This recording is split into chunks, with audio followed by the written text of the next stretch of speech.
Hello नमस्कार जय हिंद साथियों, आप सभी लोगों का बहुत बहुत स्वागत है पैरामेडिकल के यूट्यूब चैनल टोटल लर्निंग पे। गुड इवनिंग साथियों। एक बार मुझे आप सभी लोग कंफर्म कर देंगे कि आपके पास ऑडियो वीडियो अच्छे तरीके से क्लियर आ रही है ना। एक बार सभी साथी कमेंट कर देंगे अपने इस, है ना, यूट्यूब चैनल पे। कमेंट सेक्शन में जल्दी से फटाफट बता दीजिए ऑडियो वीडियो हर एक चीज क्लियर है। आज के इस सेशन में दोस्तों हम लोग साइंस के यानी फिजिक्स का मोस्ट इंपॉर्टेंट क्वेश्चंस देखने वाले, जो आपके एग्जाम के पॉइंट ऑफ व्यू से दोस्तों बहुत बहुत बहुत ज्यादा इंपॉर्टेंट होने वाला है। तो इन सभी क्वेश्चंस को करके जाना, स्टार्ट से स्टार्ट हो रहा है ना। तो दोस्तों एंड तक बने रहना है और हर एक क्लास को करना है। हमारे इस यूट्यूब चैनल पे आपको पता है 6 बजे से इंग्लिश और जीके की शानदार थ्योरी क्लास चलाई जा रही है फ्री ऑफ कॉस्ट आपके अपने इसी यूट्यूब चैनल पे। तो चैनल को सब्सक्राइब जरूर करें, साथ ही साथ वीडियोस को लाइक और दोस्तों के बीच में शेयर जरूर करें दोस्तों, है ना। और दोस्तों आप सभी लोगों की तैयारी के लिए हमारी पूरी टीम जोर शोरों से लगी हुई है ना। जैसा कि अभी तक से हमारा जो लेटेस्ट बैच अभी चल रहा है निश्चय बैच, जिसमें दोस्तों हम लोग, है ना, एकदम बेमिसाल तरीके से, है ना, स्टूडेंट्स के बीच में, है ना, पढ़ा रहे हैं। जिसमें आप लोग को दोस्तों live class, chapter wise notes, chapter wise questions, model paper, test, Sunday test, test series, है ना, हर तरीके का जो भी हो सकता है हम लोग वो चीज उपलब्ध करा रहे हैं केवल आपके लिए साथियों, ठीक है। तो आइए जल्दी जल्दी से एक बार शेयर कर दीजिए, है ना। और जो जो साथी लाइक नहीं किए सेशन को एकदम लाइक भी कर दीजिएगा, ठीक है।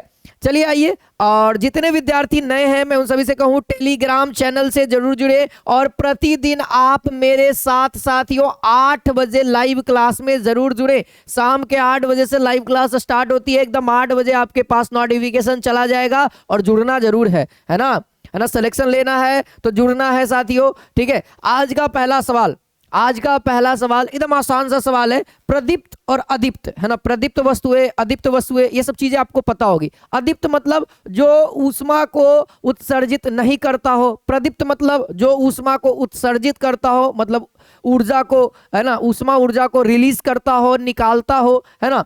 तो देखा जाए पहला नंबर सवाल आप सभी के बीच में, निम्नलिखित में अदीप्त वस्तु है। अदीप्त वस्तु कौन सी है साथियों? ऑप्शन है चंद्रमा, सूर्य, मोमबत्ती, लालटेन। तो लालटेन भैया ऊष्मा निकालता है, मोमबत्ती भैया ऊष्मा निकालता है, सूर्य तो भाई ऊष्मा का सबसे बड़ा स्रोत माना जाता है, या ऊर्जा का सबसे बड़ा स्रोत आज तक का, है ना, सूर्य है। तो देखा जाए चंद्रमा यहाँ पे दोस्तों, है ना, अदीप्त वस्तु मानी जाती है। और याद रखना एक लाइन यहाँ पर से सूर्य के बारे में, सूर्य को दोस्तों ऊर्जा का सबसे बड़ा स्रोत माना जाता है। ऊर्जा का सबसे बड़ा स्रोत, ऊर्जा का सबसे बड़ा स्रोत किसका माना जाता है साथियों? है ना, सबसे बड़ा स्रोत, ठीक है, यहां तक, ठीक है, डन रहेगा। ये चीजें आप लोगों को मालूम होनी चाहिए। वीडियो पसंद आ रहा है लाइक शेयर जरूर होना चाहिए साथियों, लाइक शेयर में कमी नहीं, ठीक है। चलिए दूसरा नंबर सवाल मेरे भाई, है ना, भैया बताओ यहाँ पे सूर्य ग्रहण होता है जब, कब सूर्य ग्रहण की स्थिति कब होती है? जनरल सा सवाल है ना। आए दिन आप लोगों को मम्मी पापा सूर्य ग्रहण, चंद्र ग्रहण, है ना, ये सब ग्रहण लगते रहते हैं। तो देखा जाए दोस्तों जल्दी से मुझे आंसर बताएंगे सभी स्टूडेंट्स, कमेंट सेक्शन में आंसर बताएं, क्योंकि दोस्तों मैं सब विद्यार्थियों का कमेंट देख रहा हूं लेकिन रिप्लाई नहीं दूंगा आज, ठीक है। चलो ध्यान देना यहाँ पे, है ना। देखना जो चंद्रमा है ना दोस्तों, ये जो चंद्रमा है सूर्य और पृथ्वी के बीच में आ जाता है, जिसके कारण क्या कहलाता है दोस्तों? सूर्य ग्रहण कहलाता है ना। सूर्य और पृथ्वी के बीच में कौन आ जाता है? चंद्रमा आ जाता है। एक्चुअली अगर आप सच्ची में स्पेस देखते हो तो ये हम लोग का 3D डायग्राम होता है। ये देखो इस तरीके से पृथ्वी है, इसके बीच में ये क्या होता है, ये इसके चक्कर लगाता है। तो एक्चुअली जब ये आ जाता है इन दोनों के बीच में तो क्या हो जाता है दोस्तों? हमारा सूर्य ग्रहण हो जाता है, यानी सूर्य छुपने लगता है, ठीक है। चलो क्लियर है, यानी ऑप्शन नंबर बी दोस्तों, चंद्रमा जो है सूर्य और पृथ्वी के बीच में आ जाता है। चलो अगला है, आकाश का रंग नीला दिखाई देता है। आकाश का रंग नीला दिखाई देता है साथियों, किसके कारण? किसके कारण? मुझे आंसर सभी स्टूडेंट्स बताना चाहेंगे जल्दी जल्दी से, है ना, सभी लोग बताइए।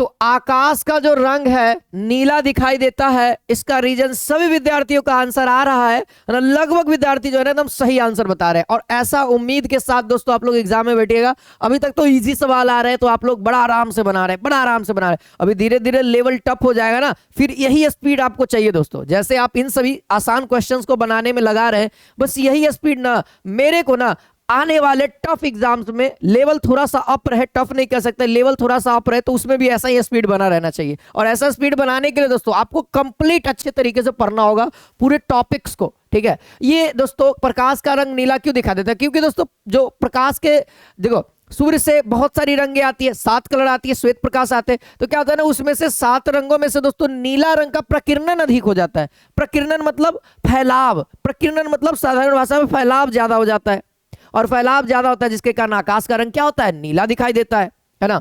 तो सीधा बात में देखे जाए तो प्रकाश के प्रकीर्णन के कारण, ठीक है, प्रकाश के प्रकीर्णन के कारण। हाँ, एक और सवाल आपसे बनेगा, एक और सवाल बनेगा यहां से कि भाई आकाश में तारे जो है ना वह टिमटिमाते नजर आते हैं, क्यों भाई आकाश में तारा टिमटिमाता है क्यों, है ना। ये भी है सवाल, ये भी बहुत अच्छा सवाल है, देखा जाए तो एग्जामिनेशन के पॉइंट ऑफ व्यू से ठीक ठाक सवाल है, ठीक है।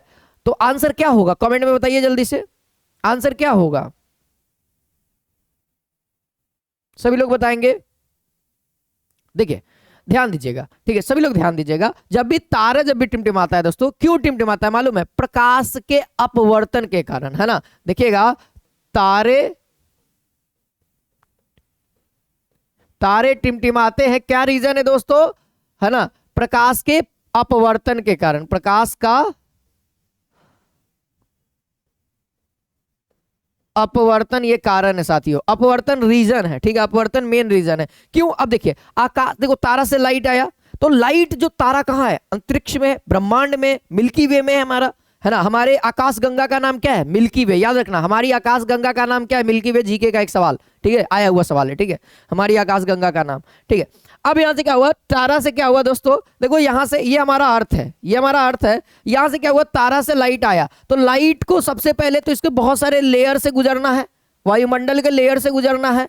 अब दूसरी बात दोस्तों, यहां पर बहुत सारे उल्का पिंड, गैस, धूल कण, बहुत सारी चीजें, तो ये लाइट क्या होता है, उल्का पिंड, धूल, गैस, यहां पर जितने भी वायुमंडल के अंदर बहुत सारी गैसें के कण होते हैं, क्या होता है कभी कभी अवशोषित कर लेता है, क्या होता है, तो एक मीडियम से दूसरे मीडियम में गया, भाग गया उधर, तीर भी लिया कुछ कुछ, तो क्या हो गया, जैसे ही लाइट गया लगातार कुछ तीर लिया तो क्या हो गया, थोड़ी देर के लिए फलक गया, यानी लाइट गायब हो गया, यानी टिमटिमा गया, उसी को हम लोग टिमटिमाना कहते हैं, ठीक है, समझा जाए तो तारों का टिमटिमाना वही होता है, ठीक है। यहां तक तो सबको सही है, और क्या समझा दूं, प्रकाश का विवर्तन समझना चाहते हो, प्रकाश का विवर्तन क्या होता है, एकदम तीखा मुड़ना। जैसे आप लोग कभी ड्राइविंग किए होंगे तो आपको पता होगा, अगर आप बाइक ड्राइव करना या कार, कुछ भी साइकिल वाइकिल भी ड्राइव किए होंगे, तो जब मुड़ान आता है तो कितना तीखा मुड़ान होता है, मुड़ान होता है एकदम पूरा, अगर गोल घुमाने के लिए कहे तो तीखा हो जाता है, वही दोस्तों तीखा प्रकाश का मुड़ना। अगर प्रकाश जो है ना, लाइट जो है ना, अगर तीखा मुड़ जाना तो उसको हम लोग क्या कहेंगे, विवर्तन कहते हैं। अब परावर्तन तो आप 9 में से 10 में से पढ़ते आ रहे हैं ना, 10वां से पढ़ते आ रहे हैं, 10वां में है।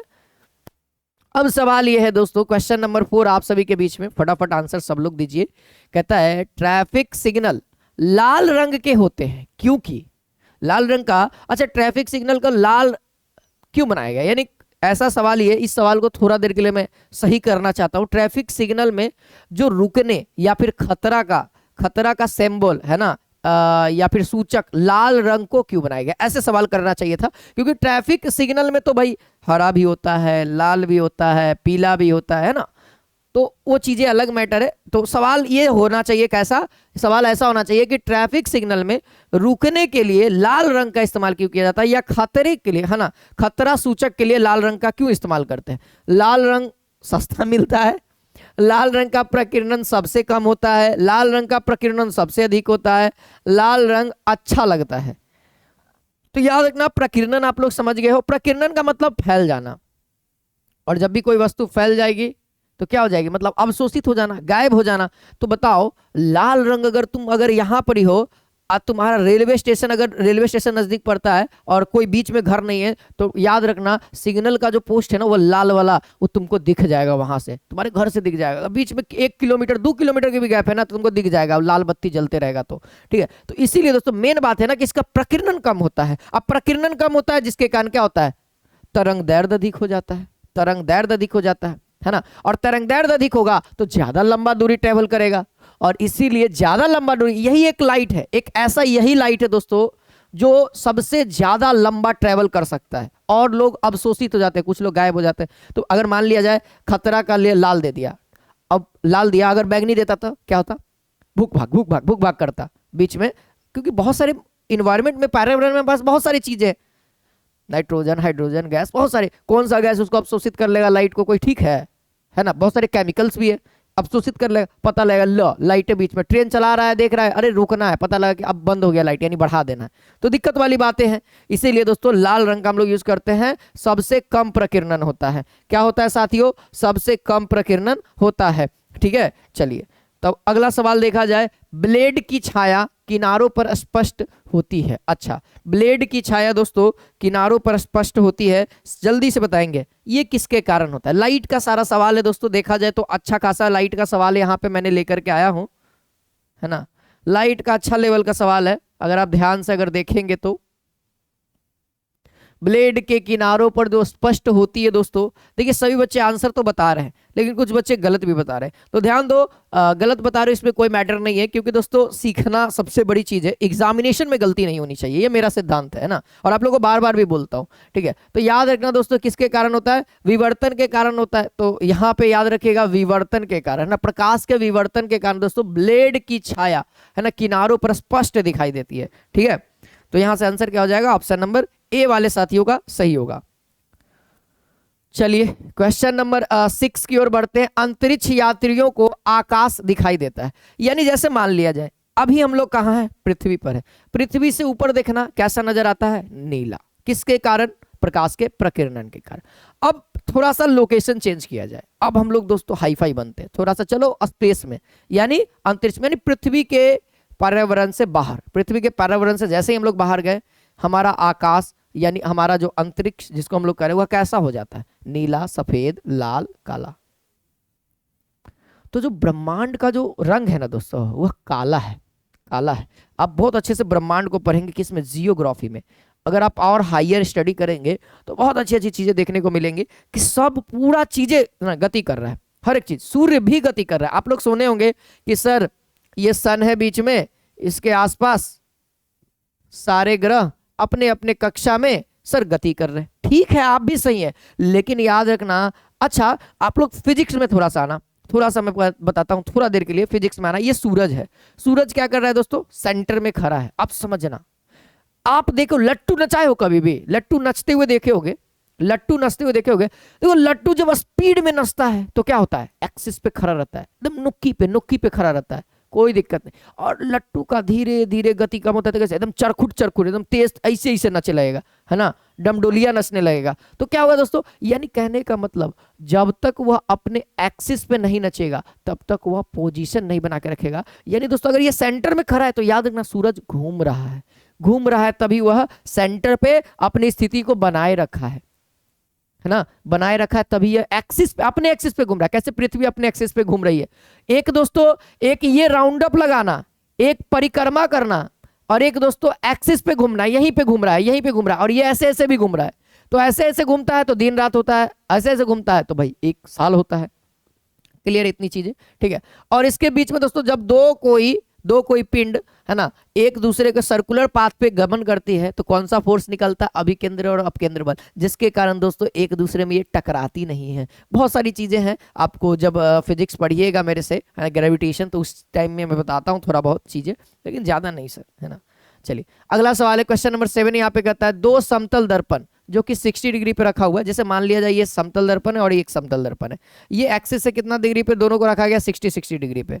अब 60 डिग्री पे दोनों का एंगल, ये 90 डिग्री लग रहा है, लेकिन थोड़ा देर के लिए हम इसको थोड़ा सा झुका देते हैं। ये देखो, लो अच्छा से डायग्राम देख लो मेरे से, ये मान लो एक्सिस है, ये हमारा 60 डिग्री लग रहा है ना, अब 60 डिग्री लग रहा होगा, अब लग रहा होगा, ये दर्पण है।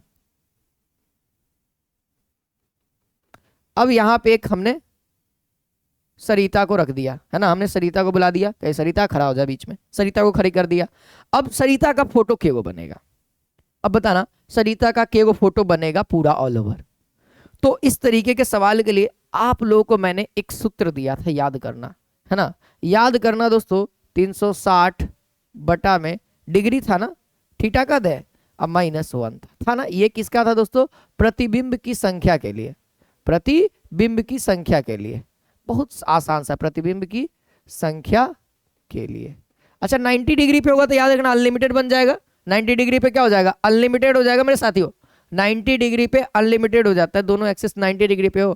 कभी भी देखना, दो गो आईना सीधा सीधा 90 डिग्री पे रखना, उसके बीच में अपना हाथ देखना और इमेज देखना, कितना अनलिमिटेड जाएगा, आप गिन नहीं सकते हो, अनंत होगा, अनंत 90 डिग्री पे। लेकिन 60 डिग्री पे क्या होगा दोस्तों? कितना हो जाएगा? मेरे ख्याल से 60, 6 में से एक जाएगा 5 ना, 5 ना, देख लो 5 होगा। यानी टोटल इमेज की संख्या कितनी होगी, यानी प्रतिबिंबों की संख्या, इमेज की संख्या कितनी होगी? 5 होगी साथियों। तो जितने विद्यार्थी 5 बता रहे हैं एकदम सही जा रहे हैं। सरिता तुम 5 को है, ठीक है। चलो आगे, सवाल नंबर 8। सवाल नंबर 8 कहता है सबसे अधिक तरंग दैर्ध्य होती है, सबसे अधिक तरंग दैर्ध्य किसमें होती है? बैगनी रंग की, हरे रंग की, लाल रंग की, पीले रंग की। बता चुका हूं। अगर अब भी ना बता पा रहे आंसर तो मैं क्या ही कर सकता हूं मेरे साथियों, मैं क्या ही कर सकता हूं अगर अब भी आप आंसर नहीं बता रहे हो तो दोस्तों लाल रंग का जो तरंग दैर्ध्य होता है वह सबसे अधिक किसका होता है ना? लाल रंग का तरंग दैर्ध्य सबसे अधिक होता है, ठीक है। बैगनी का सबसे कम होता है ना। आपको याद होना चाहिए प्रिज्म, जैसे कि मान लिया जाए कोई प्रिज्म है तो यहां से क्या आया? श्वेत किरण आया। क्या आया बाबू? श्वेत किरण आया। और यहां से क्या हो गया? 7 रंगों में ये विभक्त हो जाता है। तो है ना, ये एक प्लेट पे लेते हैं तो बैजानी ह पिनाला, है ना, ऐसा नाम है बैजा, देखो ऐसा नाम है बैजानी ह पी ना ला, यानी लाल, नारंगी, नारंगी, पीला, हरा, नीला, जामुनी और बैगनी। एकदम बहुत अच्छा सा ट्रिक है, ठीक है। आपके एग्जामिनेशन में सवाल भी आते हैं बाबू, ठीक है। तो जैसे जैसे चीजें पढ़ेंगे, अब इसके अंदर और पढ़ना है बाबू, थोड़ा बहुत और पढ़ना है।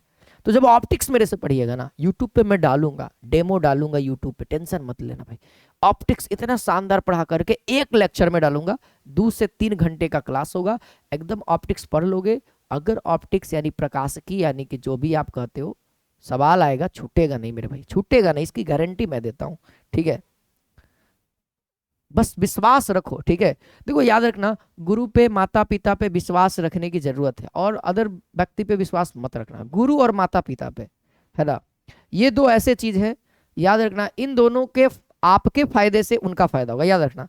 ये दो ऐसे व्यक्ति हैं दोस्तों, अगर उन आपका फायदा हो रहा है तो समझ जाना कि उनका फायदा होगा, उनका दुगना फायदा होगा। जैसे अगर आप सक्सेस होते हो तो आपके माता पिता का फायदा होगा कि नहीं होगा? कि आपके घर में पैसा आएगा, आप अगर नौकरी लेते हो तो आपके घर में पैसा आएगा, इज्जत आएगा, है ना, आएगा ना। अगर अब गुरु का क्या फायदा है? गुरु आपको क्यों बनाना चाहता है? क्योंकि भाई अगर मान लिया जाए आप बन जाते हो तो गुरु को भी होगा कि मेरा शिष्य ये चीज बन गया, मेरे कोचिंग में भाई पढ़ा, इतना बड़ा हो गया, तो कहीं ना कहीं गुरु आपको आगे ले जाना चाहेगा। ये नहीं कहेगा अरे थोड़ा इसको नीचे कर, नहीं इसको नहीं जाने देना, ऐसा नहीं होने वाला है। गुरु हमेशा ऊपर ले जाता है और माता पिता हमेशा अपने बच्चे को ऊपर देखना चाहते हैं। तो ऐसे दो व्यक्ति हैं दोस्तों लाइफ में जो आपको हमेशा ऊपर ले जाना चाहेंगे, ठीक है, कभी भी नीचे नहीं गिरते हुए देखेंगे। अगर गिरते देखेंगे तो उठा लेंगे आपको, ठीक है।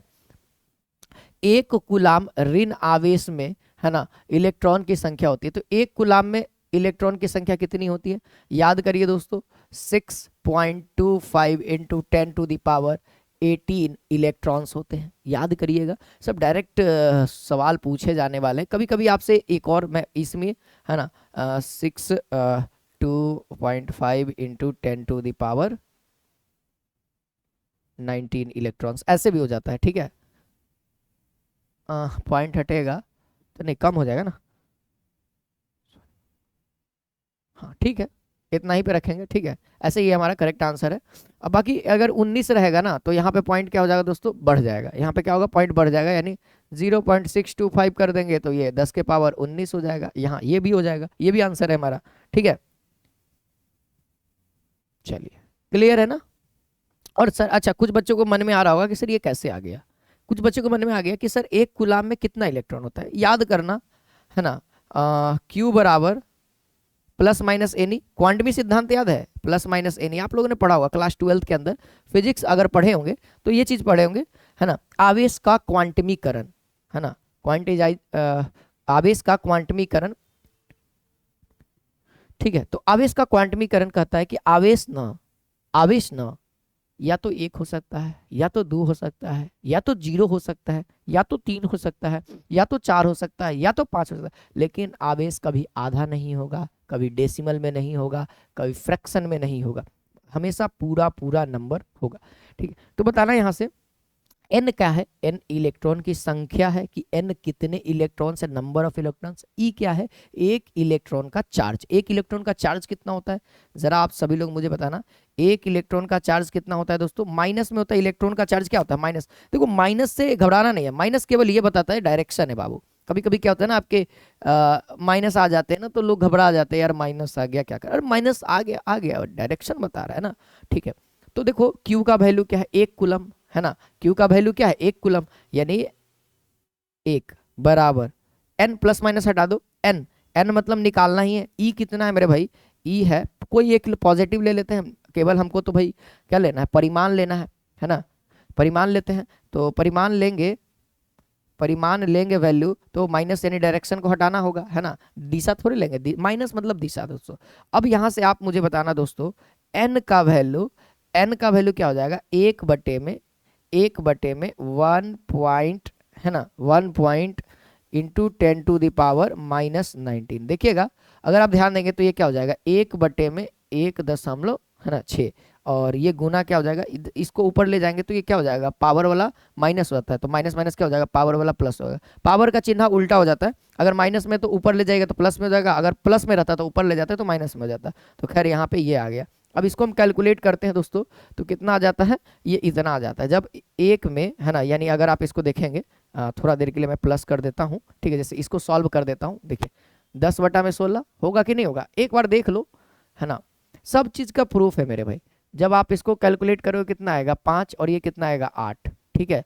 तो कितना बार में लगेगा, पहले तो पॉइंट लग गया, कितना हो गया, देखिएगा तो 50 हो जाएगा। अगर आपको मैं कहूँ इस तरीके से, तो कितना बार में लगाओगे, पॉइंट लगा दिए, 8 8 5 8 6 48 लग जाएगा, 2 गिरेगा, है ना, फिर 0 हो जाएगा, तो 8 दूना का 16 लगाओगे, फिर कितना होगा, 4 गिरेगा, फिर 0, यानी पूरा पूरा यहाँ पे कट गया। यानी देख सकते हो इसकी वैल्यू केवल कितनी आ गई, इतनी आ गई, नहीं इतनी। तो यहाँ से कैलकुलेशन कितना आ गया, 0.625 इंटू 10⁻19 क्या हो जाएगा दोस्तों, 19 क्या हो जाएगा, इलेक्ट्रॉन्स, क्योंकि n जो है दोस्तों इलेक्ट्रॉन की संख्या है, तो इसका संख्या का तो कोई यूनिट नहीं होता है। तो देख लो ये भी मैंने लिख दिया। अब देखो डेसिमल एक बढ़ाने के मतलब क्या, 10 से गुना, है ना, 10 से क्या करना है दोस्तों, 10 से भाग देना, तो 10 से भाग देंगे, है ना, 10 से गुना करेंगे ना, कि 10 से भाग देंगे, 10 से भाग देने का मतलब पॉइंट बढ़ जाएगा, 10 से गुना कर देना, है ना, 10 से गुना कर देना, क्लियर है।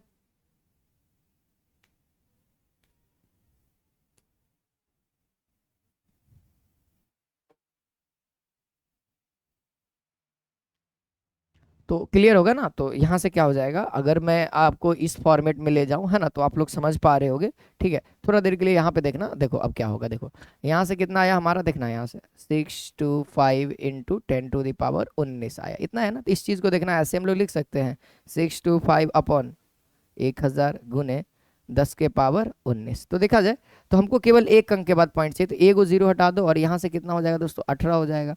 तो देखा जाए 6.25 इंटू 10⁻18, है ना, इलेक्ट्रॉन्स हो जाएंगे। तो सारा चीज़ यहीं पे आने वाला है। चलिए अगला सवाल आप लोग देखिए, थोड़ा सा फास्ट रखते हैं सेशन को, ठीक है। कहता है स्थिर विद्युत आवेश उत्पन्न करता है, ठीक है, स्थिर विद्युत आवेश उत्पन्न करता है। भैया मैं किसी का कमेंट पे ध्यान नहीं दे रहा हूँ, तो प्लीज आप लोग आराम से केवल आंसर शीट बताओ, और ज्यादा से ज्यादा बच्चों को जोड़ो, ज्यादा से ज्यादा स्टूडेंट्स को जोड़ने का कष्ट करेंगे आप सभी लोग। ज्यादा से ज्यादा लाइक शेयर सब्सक्राइब आना चाहिए दोस्तों, है ना। चलिए स्थिर विद्युत आवेश, तो स्थिर, देखिए आवेश क्या है दोस्तों, स्थिर है। आवेश जब भी स्थिर हो तो केवल और केवल विद्युत क्षेत्र, है ना, केवल और केवल विद्युत क्षेत्र, जैसी चारों तरफ माखने लगे, है ना, जैसी घूमने लगे, है ना, तो उसी क्या कहोगे भाई, चुंबकीय क्षेत्र तो उसका प्रोबेबिलिटी है। घूमने के कारण क्या हो जाएगा, सॉरी, विद्युतीय क्षेत्र तो निकालेगा ही निकालेगा, घूमने के कारण चुंबकीय क्षेत्र भी उत्पन्न हो जाएगा। तो अगर कहे कि गतिशील आवेश क्या उत्पन्न करेगा, तो चुंबकीय क्षेत्र एवं विद्युत क्षेत्र। तो इसके लिए क्या हो जाएगा साथियों, इसके लिए आप ध्यान रख सकते हैं गतिशील आवेश, गतिशील आवेश, गतिशील आवेश। खिले, चलो क्वेश्चन नंबर 11 यहाँ पे देखिए, कहता है निम्नलिखित में अनुचुंबकीय पदार्थ है। निम्नलिखित में अनुचुंबकीय पदार्थ यहाँ से पूछा जा रहा है। अगर आप ध्यान देंगे तो बड़े आराम से आंसर को बता सकते हैं,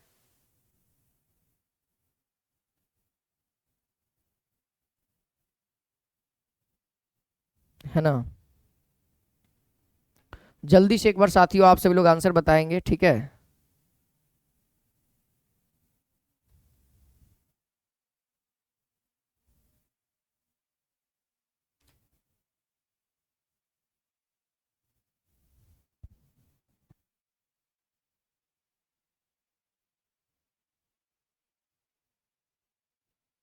तो दोस्तों आप लोगों को टेक्निक याद है कि भूल गए?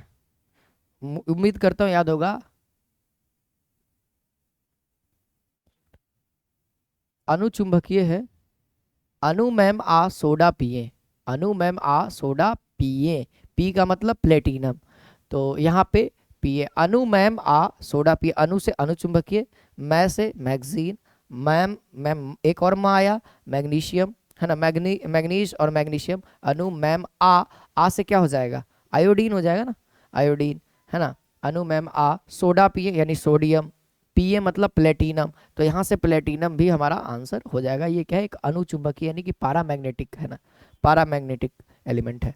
अगला है दोस्तों चुंबकीय क्षेत्र का मात्रक क्या होता है, जल्दी से यहाँ से आंसर बताएंगे फटाफट सभी लोग।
चलो साथियों आप लोग ध्यान देंगे, है ना।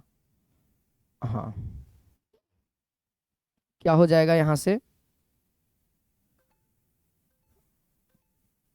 ये क्या हो रहा है भाई, मैसेज क्यों आ रहा है, जल्दी से बताइए आप लोग, 2 मिनट।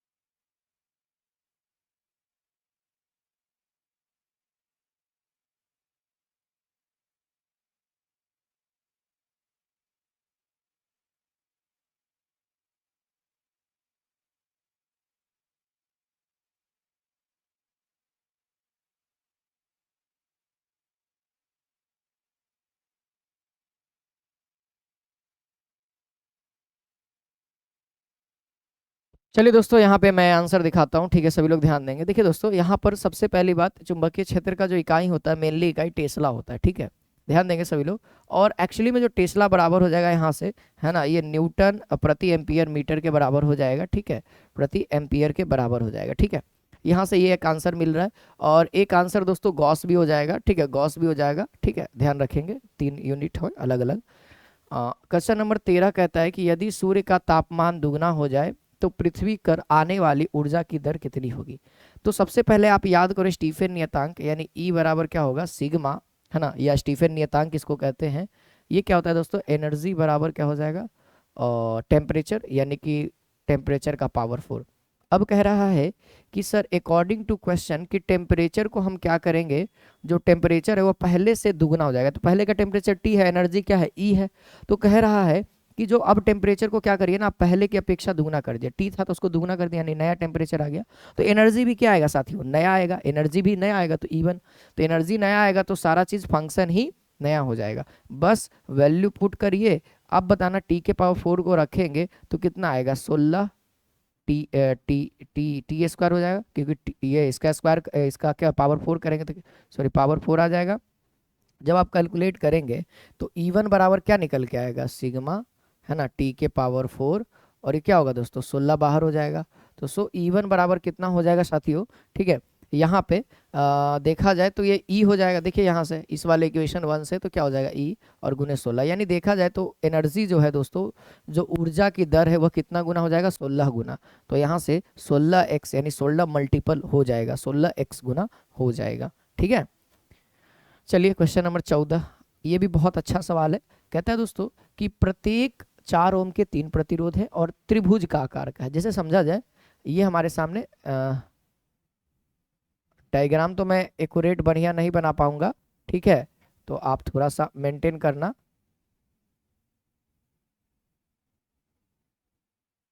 ठीक है,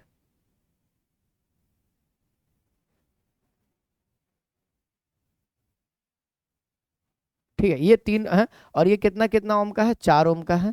ये कितना ओम का है, 4 ओम का है। ये कितना ओम का है, 4 ओम का है, ठीक है। ये तीनों ही दोस्तों 4 ओम के हैं। अब कह रहा है कि किसी दो के बीच में, कह रहा है कि किसी एनी कोई नहीं, यहाँ या यहाँ या यहाँ यहाँ, किसी दो दिखा लिखा हुआ होगा, किन्हीं दो टर्मिनल के बीच में हमको निकालना है। तो ध्यान देंगे दोस्तों, अगर मान लिया जाए कि हम इन दोनों के बीच की अगर चर्चा कर रहे हैं तो ये दोनों क्या हो जाएगा, सीरीज हो जाएगा। और जब प्रतिरोध क्या हो, देखिए ना, अगला सिरा इसका पहला सिरा से जुड़ा हुआ है, इसका पहला सिरा यहाँ पे, इसका लास्ट सिरा, तो देखा जाए तो ये दोनों क्या हो जाएगा, आपस में सीरीज हो जाएगा। और सीरीज जब भी प्रतिरोध में तो कितना होता है, आमली रूप से जुड़ जाता है, यानी जो नया अब होगा क्रिएट कर देंगे तो ये कुछ इस तरीके, और ये दोनों सीरीज में आके कितना हो जाएगा, 8 हो। अब ये दोनों आपस में क्या होगा, पैरेलल हो जाएगा। तो पैरेलल हो जाएगा, 4 4 8 होगा ना, तो 1/RP है ना, पैरेलल हो जाएगा तो आरपी, तो क्या हो जाएगा 1/8 प्लस 1/4। तो देखा जाए तो कैलकुलेट अगर करोगे तो क्या हो जाएगा, इसको भी दुगना कर दो तो नीचे में तो बेस सेम हो गया, यानी नीचे 8 आ गया, और कितना हो जाएगा, यहाँ 3 हो जाएगा। यानी दोस्तों आरपी बराबर, सो आरपी बराबर कितना हो जाएगा, 8/3 ओम। तो देखा जाए तो 8/3 ओम यहाँ पे ऑप्शन नंबर, है ना, डी हमारा मैच कर रहा है, ठीक है। ये एक्चुअली बनाया हुआ चीजें हैं, ठीक है, इसीलिए मैंने डबल लाइन दे दिया, क्योंकि इन दोनों सीरीज में जुड़ेगा तो एक कंबाइंड होकर के एक प्रतिरोध का काम करेगा ना, सीरीज का मतलब एक हो जाना। चलिए लास्ट सवाल है ना, बहुत अच्छा सवाल है, कॉर्नो इंजन से रिलेटेड हीट का ये सवाल है। तो सबसे पहले याद करो कॉर्नो इंजन की दक्षता का सवाल देखो। दक्षता बराबर क्या होता है दोस्तों, 1 इसको हम लोग एन कहते हैं, ऐसे एन के टाइप का होता है लेकिन एन होता नहीं है, ठीक है। 1 माइनस क्या हो जाएगा, T2/T1, और ये क्या हो जाएगा दोस्तों, इंटू 100%। याद रखना, क्योंकि दक्षता दोस्तों जो होता है परसेंटेज में दिया रहता है, दक्षता जो होता है ऑलवेज परसेंटेज में होता है, इसीलिए। अब देखना यहाँ से दिया हुआ क्या, कॉर्नो इंजन की जो है, इंजन का दिया, यानी कि इंजन का यहाँ पे क्या है दोस्तों, T2 क्या है, इंजन का टेम्परेचर, और T1 क्या है, स्रोत, मतलब जिससे आग निकल रहा है, उत्सर्जित हो रहा है। जैसे भाप, कॉर्नो देखो भाप वाला ट्रेन देखे होंगे, तो क्या था, कोयला डाला जाता था, तो कोयला क्या होता था, हीट प्रोड्यूस करता था, ऊर्जा देता था, तो वही चीजें हैं, ठीक है। तो सबसे पहले मुझे बताना, इस चीज में पुट करना है केवल हम लोगों को, T2 बराबर डिग्री सेल्सियस में सबसे पहला काम क्या करना है दोस्तों, आपको इसको केल्विन में चेंज करना है। और जब भी केल्विन में चेंज करने के लिए आपको पता होगा, बस 273 जोड़ दिया जाए। तो 273 जोड़ दिया जाए तो कितना आ जाएगा, 323 केल्विन, यानी T2 का वैल्यू कितना आ गया, 323 केल्विन। अच्छा एन का वैल्यू कितना है, देखिएगा दक्षता, देखिए दक्षता यहाँ पे है 50%, बस 50% लिखिए। चलिए अब आराम से इस फॉर्मूले पे आइए, पुट करिए। यहाँ पे कितना लिखेंगे, 50% बराबर 1 माइनस T2 कितना साथियों, T2 यहाँ पे कितना है, 323 केल्विन, और T1 है तो T1, और ये दोस्तों ब्रैकेट के साथ रहेगी 100% अभी है, इसीलिए, ठीक है। चलिए अब देखा जाए तो देखिए ये परसेंटेज से परसेंटेज उड़ा, और यहाँ से देखिएगा तो एक बार में, और ये कितना बार में, 2 बार में, तो इस 2 को इस साइड ला दो, तो इधर कितना आ गया, 1/2 आ गया, बराबर कितना, 1 माइनस 323 बटा में T1, देखिएगा आराम से हो गया।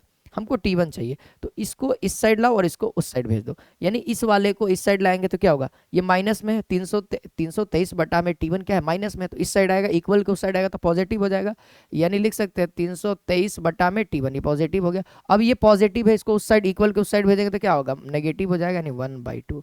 अब ध्यान देना, अब ध्यान देना, यहाँ पे आप जाइए, है ना, यहाँ पे ध्यान दे दीजिए थोड़ा सा, ठीक है। यहाँ पे 323 है, 323 बटा में T1 बराबर कितना हो जाएगा, क्योंकि एक में से आधा हो जाएगा, सो इसीलिए T1 बराबर कितना हो जाएगा साथियों, 3 दूना का 6, 4 3 दूना का 6 केल्विन में आया दोस्तों, ये हमारा कितना आया, केल्विन में आया। तो भाई जैसे हम लोग दोस्तों डिग्री सेल्सियस को केल्विन में बनाने के लिए जोड़े हैं, अगर केल्विन को डिग्री सेल्सियस में वापस बनाना होगा तो 273 घटाना होगा, तो जस्ट 273 आप क्या कर दीजिए दोस्तों, इसमें घटा दीजिए।